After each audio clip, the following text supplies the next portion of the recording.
ജമ്മു കാശ്മീരിൽ വെടിനിർത്തൽ കരാർ ലംഘിച്ച് പാകിസ്ഥാൻ പൂഞ്ച് ജില്ലയിൽ നിയന്ത്രണ രേഖയ്ക്ക് സമീപം ഇന്ത്യൻ പോസ്റ്റുകൾക്ക് നേരെ പാക് സൈന്യം വെടിയുതിർത്തു എന്ന വാർത്തയുണ്ട്. വിനീത വി ജി വിവരങ്ങളുമായി ചേരുന്നു. ഗുഡ് മോർണിംഗ് വിനീത, എന്തൊക്കെയാണ് വിവരങ്ങൾ അതിർത്തിയിൽ നിന്ന്?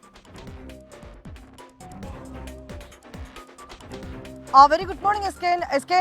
ജമ്മു കാശ്മീരിൽ പാകിസ്ഥാൻ വെടിനിർത്തൽ കരാർ ലംഘിച്ചിരിക്കുകയാണ്.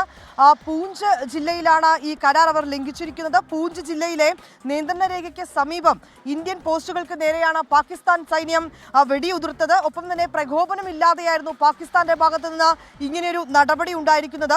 ഇന്ത്യൻ സൈന്യം കനത്ത തിരിച്ചടി നൽകിയതായി സൈനിക വൃത്തങ്ങൾ അറിയിക്കുന്നുണ്ട്. ഒപ്പം തന്നെ തിരിച്ചടിയിൽ പാകിസ്ഥാന് കനത്ത നാശനഷ്ടങ്ങൾ ഉണ്ടായതായും റിപ്പോർട്ടുണ്ട്. കഴിഞ്ഞ ദിവസങ്ങളിലേക്കടക്കം ആ മേഖലയിൽ തന്നെ ഈ ചെക്ക് പോസ്റ്റുകൾക്ക് സമീപം ഒപ്പം തന്നെ നിയന്ത്രണ രേഖയ്ക്ക് സമീപമൊക്കെ ചെറിയ രീതിയിലുള്ള ഏറ്റുമുട്ടലുകളൊക്കെ തന്നെ ഉണ്ടായിരുന്നു. ഇതിന് പിന്നാലെയാണ് ഇപ്പോൾ പാകിസ്ഥാൻ ഈ വെടിനിർത്തൽ കരാർ ലംഘിച്ചിരിക്കുന്നത്.